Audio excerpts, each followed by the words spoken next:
Alléluia, alléluia, alléluia. Gloire à notre Seigneur Jésus-Christ.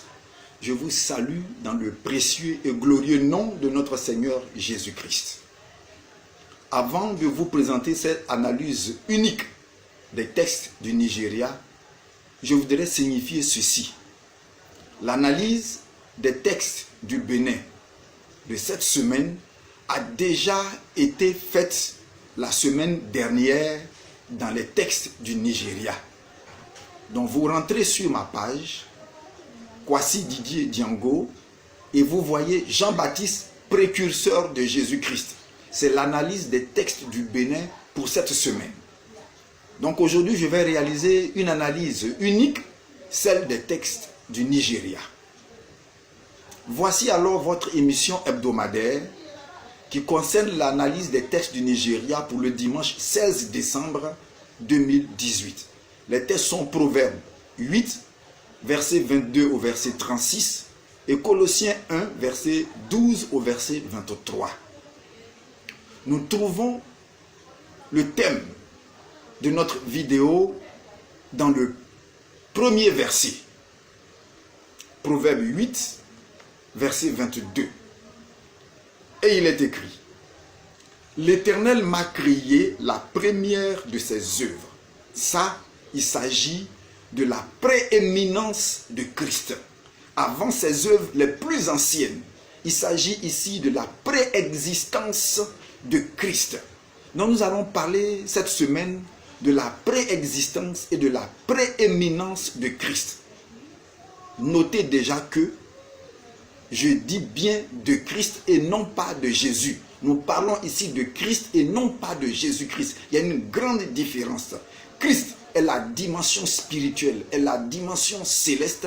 Jésus est la dimension terrestre dans laquelle est venue vivre la dimension céleste. Et c'est devenu alors Jésus-Christ. C'est pour ça que dans 1 Corinthiens 1, verset 23, Paul dit: nous prêchons Christ, pas Jésus. Nous prêchons Christ crucifié. Étudiez ces choses et vous les comprendrez. Donc, premièrement, nous parlons de la préexistence de Christ. Au verset 23 de Proverbe 8, il est écrit: j'ai été établi depuis l'éternité. 1. Dès le commencement. 2. Avant l'origine de la terre. 3. Nous voyons que dans le déroulement du temps chronologique, il y a eu 3 périodes données selon la Bible.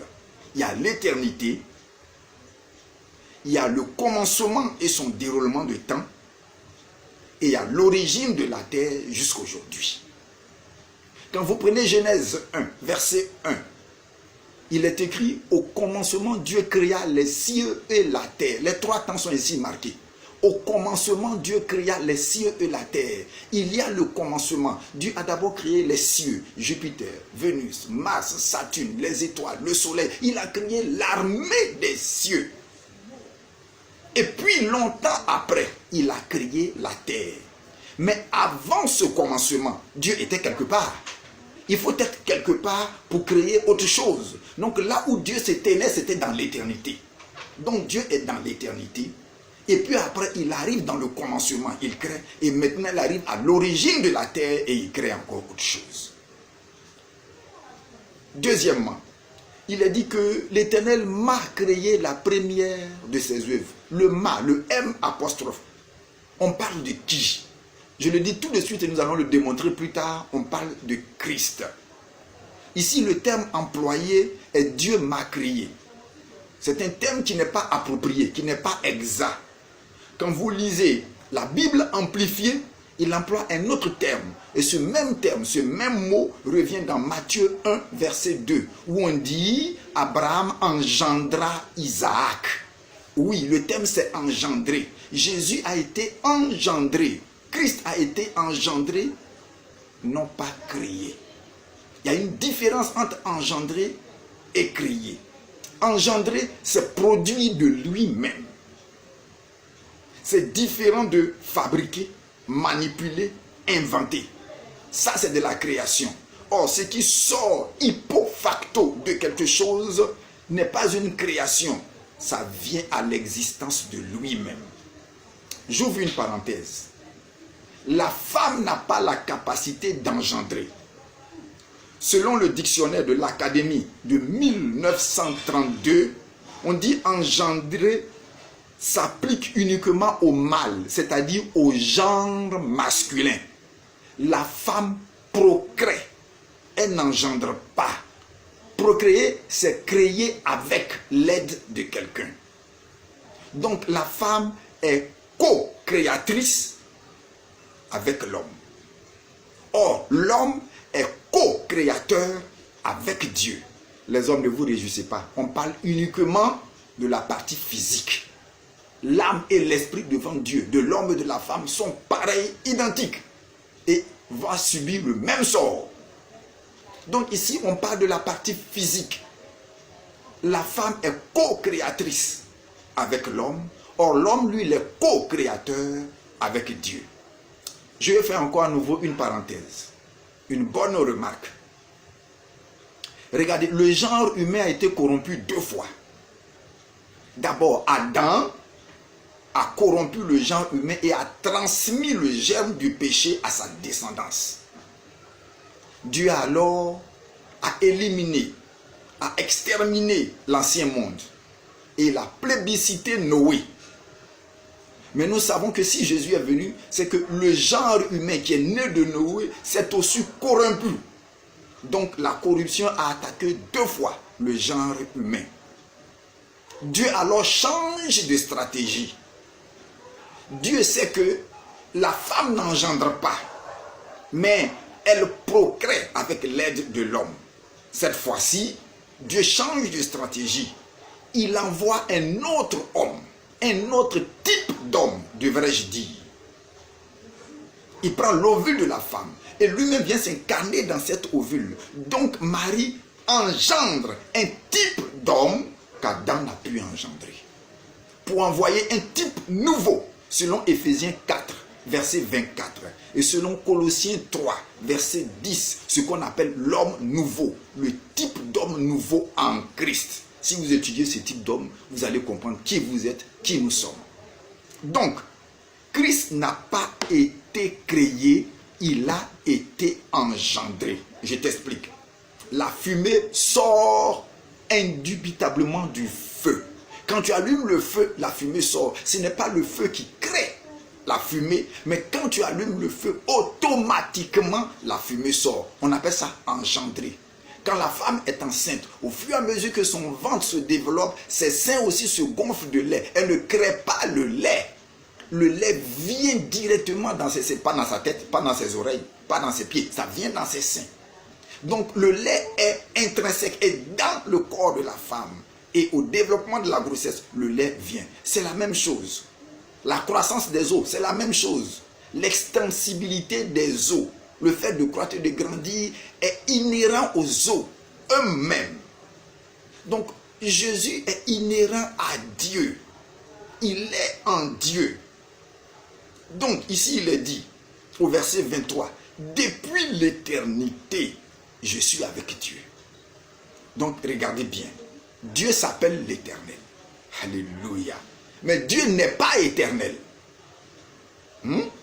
Tu veux comprendre? Je t'explique.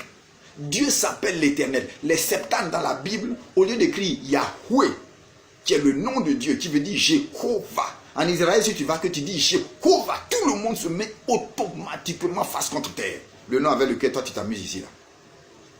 Donc au lieu de mettre Jéhovah dans la Bible, ils ont remplacé Jéhovah par éternel, c'est-à-dire celui qui n'a point de fin. Donc Dieu s'appelle l'Éternel, mais Dieu n'est pas éternel. Pourquoi? Parce que l'éternité est une création. L'éternité, c'est le système solaire. C'est le temps qui s'écoule. Qui a créé ce temps qui s'écoule? C'est Dieu. Et on ne sait même plus quand Dieu a créé ce temps. Ça y est, dans des périodes immémoriales. C'est-à-dire c'est complètement derrière nous.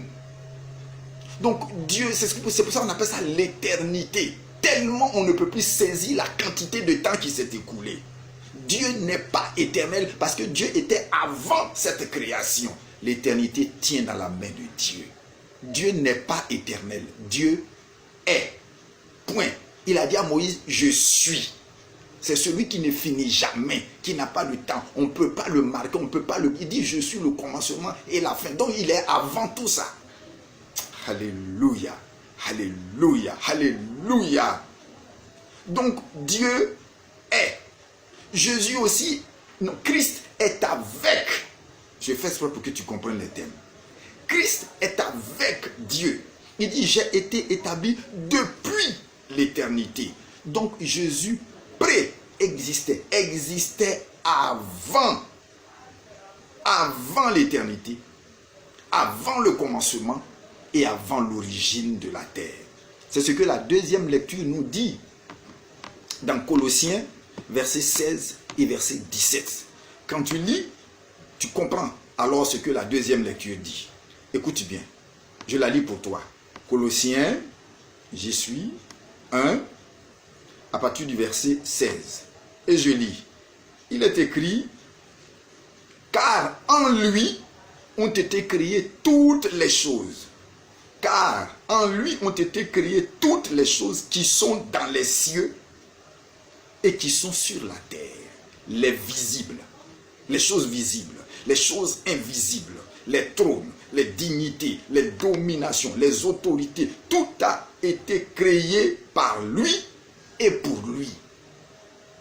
Donc, Christ est avant toutes choses. Il existe avant toutes choses. Écoute-moi bien. Première lecture, verset 32.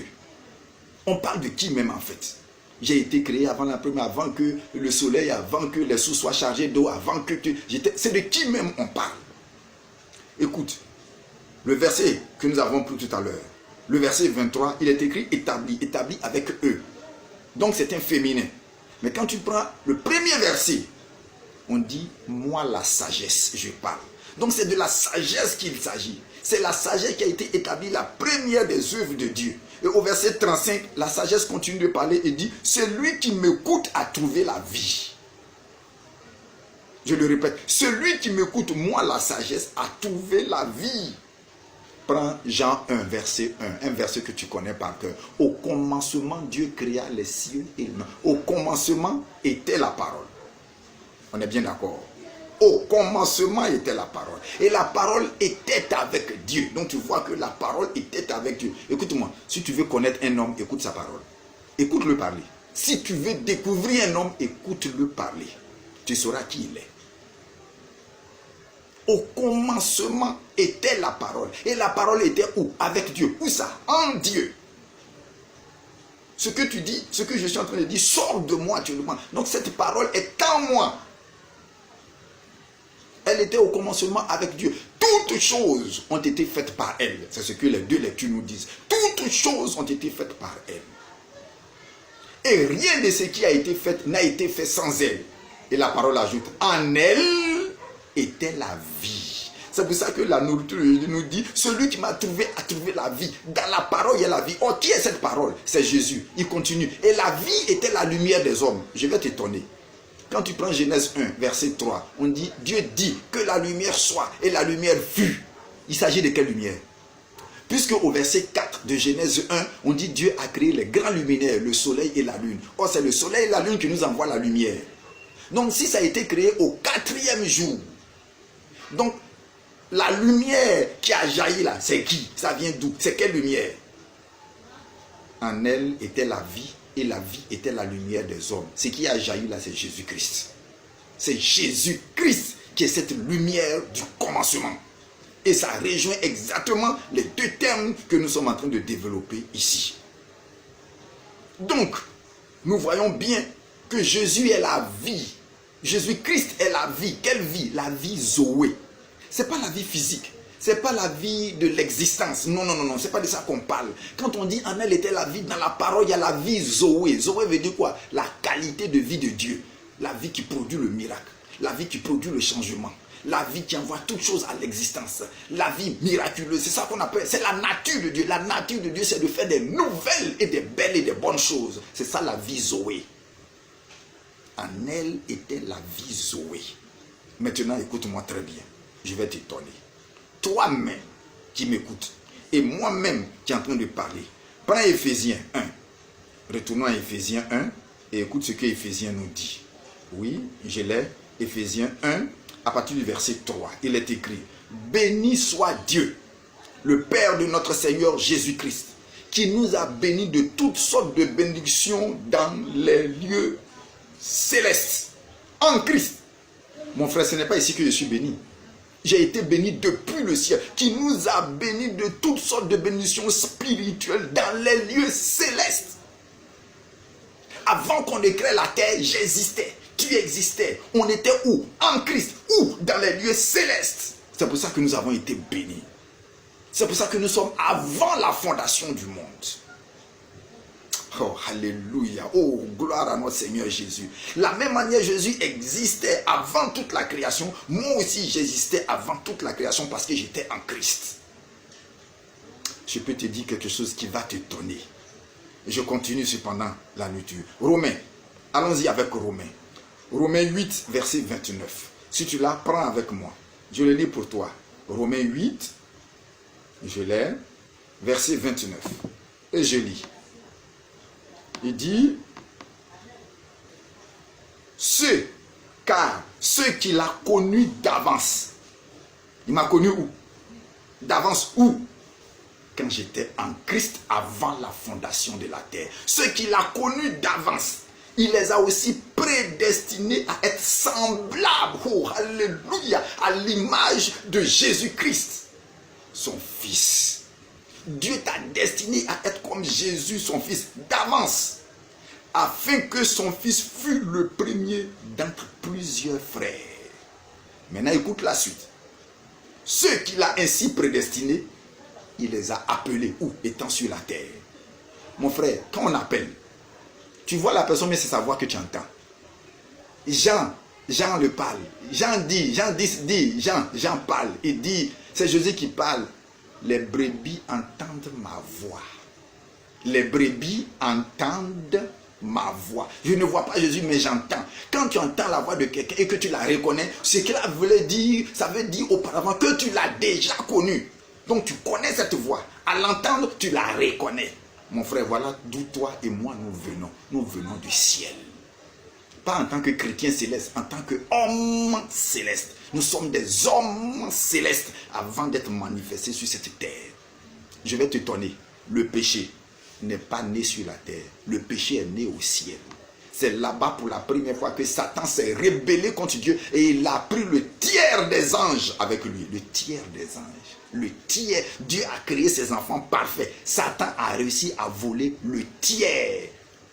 Et en prenant le tiers des anges, il y a des hommes célestes qui sont allés avec Satan. Et Dieu voulant les détruire, puisqu'il a rejeté Satan avec tous ses suppôts du ciel, Dieu voulant les détruire, les hommes se sont plaints. Je te parle d'une révélation. Si tu nous détruis avant le temps, oh, ce n'est pas notre moment. C'est que Dieu, tu as mal fait. Tu as dit que nous tous nous devons aller sur la terre. Donc tous ceux qui viennent sur la terre, qui ont Jésus dans leur cœur, ont reconnu la voix de celui avec qui ils étaient au ciel. Et ceux qui n'entendent pas Jésus, qui ne connaissent pas Jésus, qui ne veulent pas se convertir, ce sont des gens qui ont bouché leurs oreilles quand ils étaient au ciel, qui ont écouté la voix du diable quand ils étaient au ciel.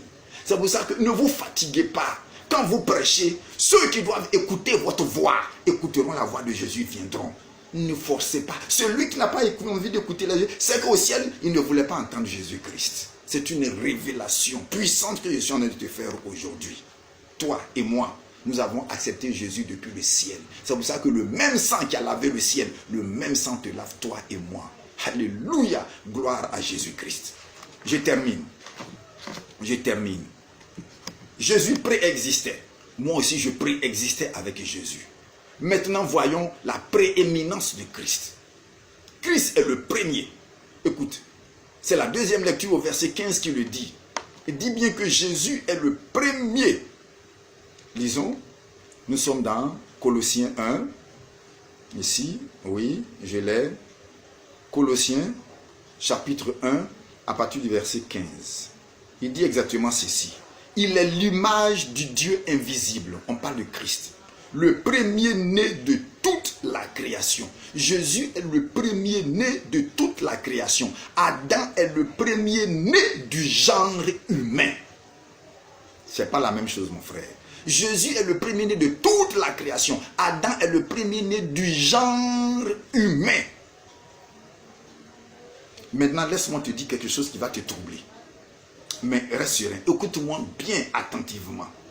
Si Adam est le premier homme de la terre, Jésus est le deuxième homme de la terre. J'ai ri un peu parce que je vois le mélange qu'il y a dans ta tête. Maintenant, on parle de Jésus, pas de Christ. Christ est le premier-né de toute la création. Mais Jésus est le deuxième-né du genre humain. On n'a pas dit que Jésus est né juste après Adam. Ce n'est pas ça ce genre de deuxième. Adam est un type d'homme qui a apporté le péché. Jésus aussi est un type d'homme qui a trouvé la solution du péché qui nous a sauvés. Tu vois, Adam est le premier, Jésus est le deuxième dans ce sens-là. 1 Corinthiens 15, verset 45. Lis-le avec moi, je le prends. 1 Corinthiens, allons-y, permettez-moi de le trouver. 1 Corinthiens 15, je l'ai. 15, oui, verset 45. Ok, et je lis. C'est pourquoi il est écrit, le premier homme, virgule, Adam, devint une âme vivante. Le dernier Adam, ça veut dire le deuxième Adam. Le deuxième Adam est devenu un esprit vivifiant. Allons au verset 47. Le premier homme tiré de la terre, ça c'est Adam, est terrestre. Le second homme n'a pas été tiré, est descendu du ciel. Ça c'est Jésus-Christ. Alléluia. Alléluia. Oh, gloire à notre Seigneur Jésus-Christ. Donc vous voyez bien que Jésus est le deuxième. Adam est le premier. Nota bene. Laisse-moi te dire quelque chose à laquelle tu n'as jamais pensé. Pourquoi Christ s'est fait deuxième? Pourquoi Christ n'est pas venu avant Adam? Pourquoi Jésus n'est pas venu avant Adam? Là, nous parlons de Jésus. Pourquoi Jésus n'est pas venu avant Adam? Et Jésus s'est fait deuxième. Je vais ouvrir ton intelligence, ta compréhension sur quelque chose. Deux premiers-nés de la création, Jésus et Adam. L'un a échoué, l'autre a été vainqueur. Les deux premiers jumeaux de la création, Caïn et Abel. Le premier a échoué, le deuxième a été exaucé. Deux autres jumeaux de la création, Ésaïe et Jacob. Ésaü a été rejeté, Jacob c'est lui qui a pris la succession d'Abraham. Deux peuples frères, Manassé et Éphraïm. Le premier est resté petit, le deuxième a surplanté le premier. Deux rois choisis, Saül et David. Le premier a échoué, le deuxième a été vainqueur. Mon frère, pourquoi le deuxième gagne toujours? Pourquoi toujours c'est le deuxième? Jésus connaît cette loi spirituelle de Dieu. Il sait que celui qui se fait deuxième veut dire plus petit. Voilà. Deuxième veut dire plus petit. Donc humilité, humiliation. Jésus s'est humilié. Écoute-moi, je vais plus loin. Écoute-moi bien dans mon raisonnement. Matthieu 20, verset 16. La Bible parle et nous dit, les derniers seront les premiers et les premiers seront les derniers. Christ connaît cette loi spirituelle. Dans Philippiens 2, versets 5 à 8, si je peux le prendre rapidement. Philippiens,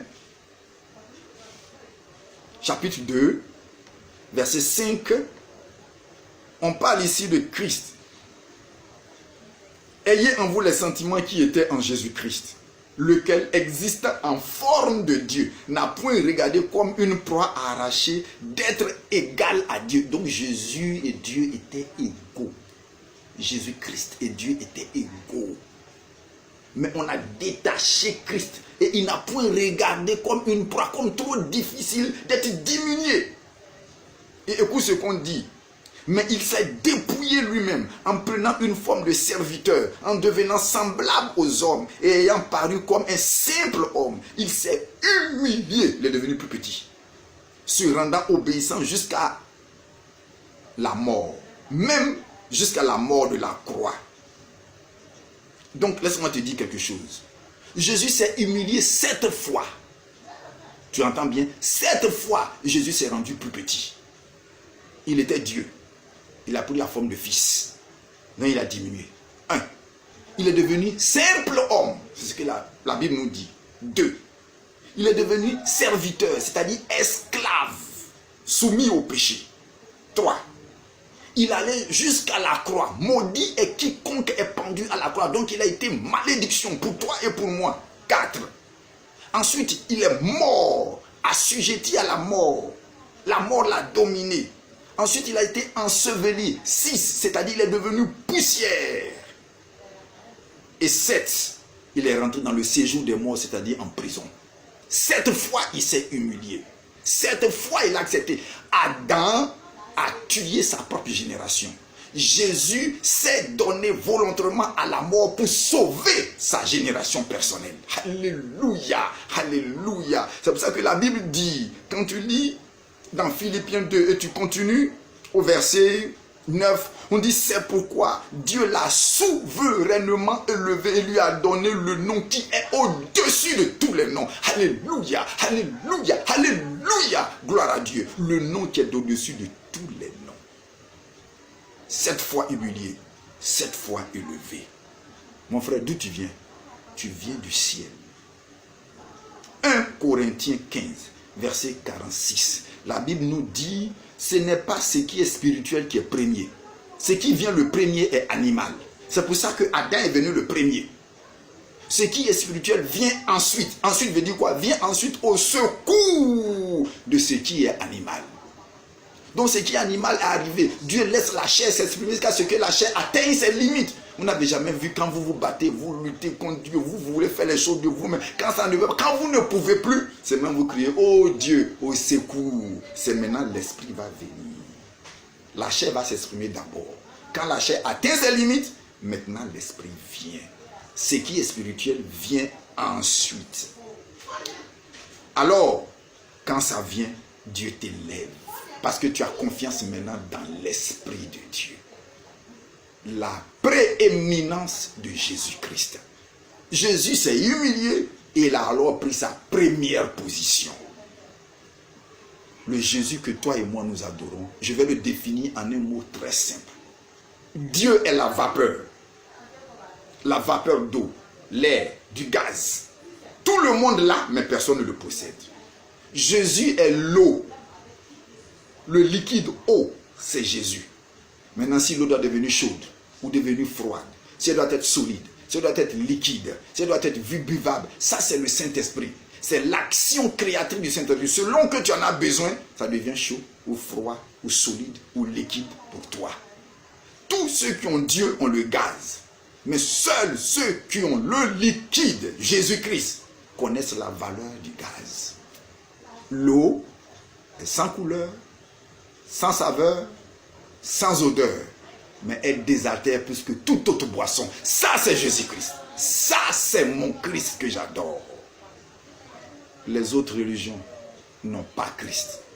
Ils ont le gaz, ils ont l'air. Toi et moi, nous possédons l'eau qui désaltère. Jésus dit, je suis l'eau vive, celui qui boit, qui croit en moi, des fleuves d'eau vive jailliront de son corps. Jésus est l'eau, le liquide. Les autres religions n'ont pas ce liquide. Toi et moi, nous l'avons. Désaltérons alors les hommes. Chauffons cette eau pour eux. Refroidissons-la pour eux. Rendons-la solide ou liquide contre les ennemis ou pour lui. C'est tout ce que Dieu nous demande. Frère, je viens de te démontrer que Jésus était avant toute chose et que Jésus est le premier de toutes choses. Toi aussi avec Jésus, sois le premier dans tous les compartiments de ta vie au nom de Jésus-Christ. Amen.